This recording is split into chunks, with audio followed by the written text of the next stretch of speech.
On February the 28th, 2020, the Washington Post published a story about how a Roman Catholic church in New Jersey denied an 8-year-old boy with severe autism his first communion. And the reason given in the Washington Post was that the benchmark required to take communion was not there.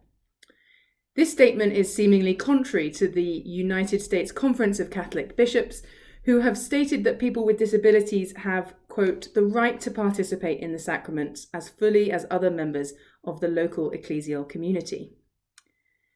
The spokesperson for the parish stated that the guidance from the Pope and the canon lawyers have agreed that, and again I quote, the child should be presumed to have an inner spiritual relationship with God, and this would be sufficient in this circumstance. Beneath the practical question here of who gets to take the Eucharist or the Mass lies a theological puzzle on how our neurology, our capacities, and our behaviours provide evidence for or affect a believer's relationship with God. Being a Christian, we're told, is not primarily about affirming certain propositional beliefs or following a moral code, but it's about a distinct and ongoing personal friendship or relationship with God. In Christian theology, this relationship is said to be sustained and realized by the indwelling of the Holy Spirit. My theological puzzle asks if relationship with God via the indwelling of the Spirit depends upon the same forms of social cognition that are employed in interhuman relationships. If these operate differently in persons with autism, the human-to-human relationship, then does this also mean there will be a difference in the divine-human friendship? Put more simply, does the indwelling of the Holy Spirit require a neurotypical brain? The two fields of study that I look into for this research are the recent work in analytic theology around the indwelling of the Holy Spirit, primarily that done by Eleanor Stump, and secondly, autism research, and more specifically, the theory of mind hypothesis within developmental psychology. In the discussion between these two fields, I propose 4 models, ways of matching them up together.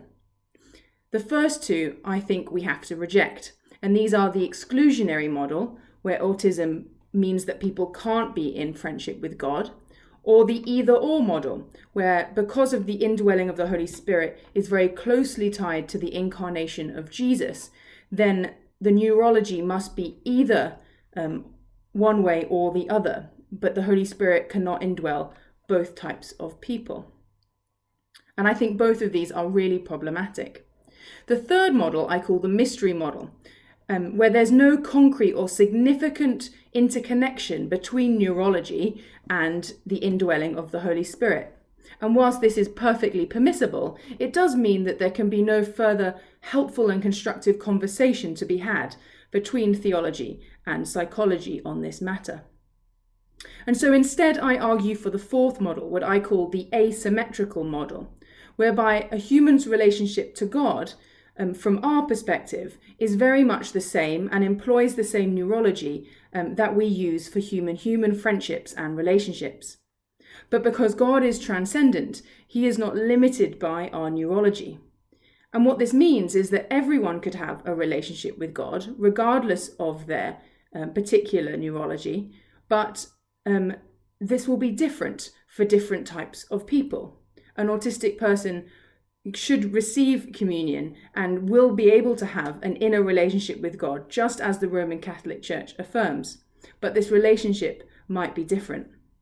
And one of the further consequences that I develop out of this is to think through some of the theological implications this has for how we understand the relationship between the indwelling of the Holy Spirit and the incarnation of Jesus Christ as a particular human being with a particular embodiment. Thank you.